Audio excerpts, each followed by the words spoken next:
کیا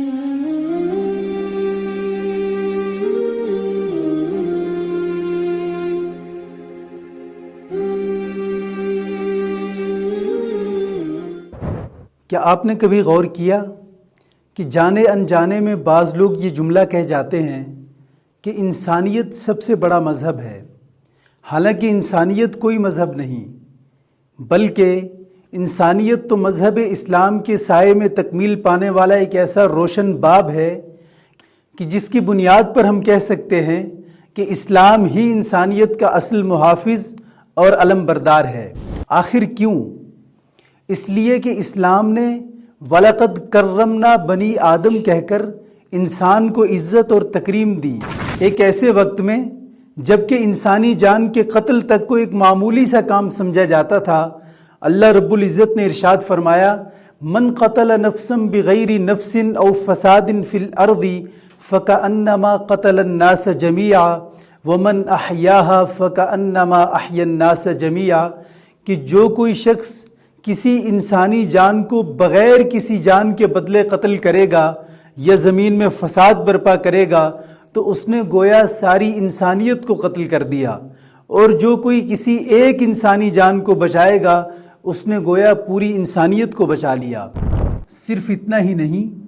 بلکہ اس سے بڑھ کر یہ کہ جناب رسول کریم صلی اللہ علیہ وسلم نے انسانی جان کی حرمت و تکریم کو کعبۃ اللہ کی حرمت و تکریم سے بڑھ کر قرار دیا۔ ایسے وقت میں جب کہ انسانی جان کے قتل تک کو ایک معمولی کام سمجھا جاتا تھا، اسلام نے کسی دوسرے شخص کو قول، فعل یا اشاروں کنایوں سے ایذا پہنچانے کو بھی حرام قرار دیا، بلکہ یہاں تک فرما دیا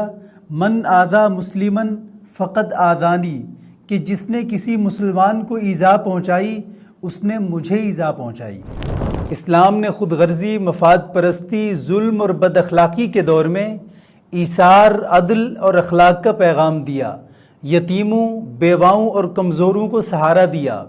عورت کو عزت اور مقام کے ساتھ ساتھ وراثت کا حق دیا،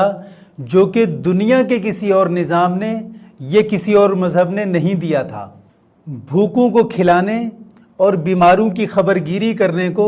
عبادت قرار دیا،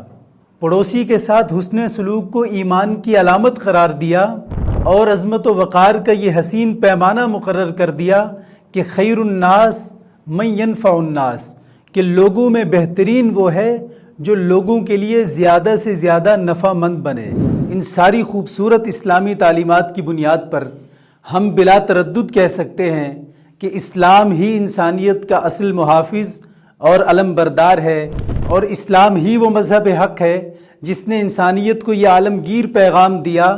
کہ کرو مہربانی تم اہل زمیں پر، خدا مہرباں ہوگا عرش بری پر۔